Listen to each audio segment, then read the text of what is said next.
रेनू जी गोरखपुर से।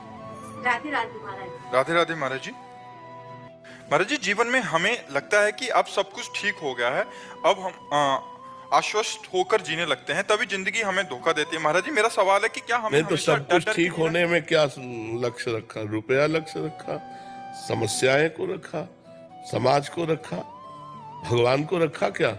महाराज जी, बच्चे बड़े हुए, पढ़ लिख करके अब ब्याह का समय आया, नौकरी का समय, हम समाज ये समाज है, पति का साथ छूट गया। हम कह रहे हैं समाज है, भगवान को रखा। सब कुछ ठीक होने में भगवान को रखा जाता है। अब सब ठीक है क्योंकि भगवान हमारे प्रीतम है।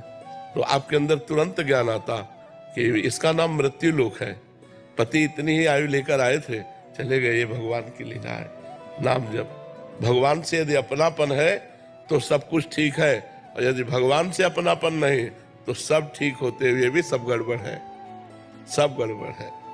सो सब धर्म कर्म जरि जाऊ, जहाँ न राम पद पंकज भाऊ। हम लोग इसी माया को, इसी प्रकृति को अनुकूल देखकर समझते हैं सब कुछ ठीक है, लेकिन वो दांव बदल देगी। जहां अनुकूलता को देखकर राजी होगे, तुम्हें राजी नहीं होने देगी, क्योंकि वो चाहती है कि हमें भोग करते हुए हमारे प्रीतम को प्राप्त हो। मायापति कौन है? भगवान है। हम लोग माया को मां नहीं मानते, माया भोग करके उसके पति बनना चाहते हैं, मायापति बनना चाहते हैं। और जहां देखा सारी अनुकूलता, तो उसको क्या एक सेकंड में ऐसी प्रतिकूलता पैदा कर दी, सब अनुकूलता धूल धूसरित हो गई। अनुकूलता का तात्पर्य भगवान के हो जाना, अनुकूलता का तात्पर्य भगवान का भजन करना। समय है आपका, जितना समय है मृत्यु लोक में उतना ही रह सकते, इसके बाद ट्रांसफर, शरीर छोड़ो और दूसरी जगह जाओ। इसका नाम पहले सोच लो क्या है?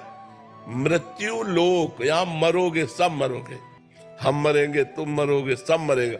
अच्छा, इसका समय नहीं निश्चित हमारी जानकारी में, लेकिन भगवान के यहां से तो निश्चित है ना। कोई गर्भ में मर जाता है, कोई बाल्यावस्था में, कोई यौवन अवस्था में, कोई वृद्धावस्था में। पर हम सब कुछ ठीक है तभी मानेंगे जब आपका भजन हो रहा है और आपका चित्त भगवान से जुड़ा है, तो सब ठीक है। और भगवान से नहीं जुड़ा है तो फिर कहा हनुमंत विपत्ति प्रभु सोई, जब तो सुमिरन भजन न हुई। अगर भगवान से चित्त नहीं जुड़ा तो वही विपत्ति है, वही क्षण, वही सबसे बड़ी हानि है, वही सबसे बड़ा दुख है।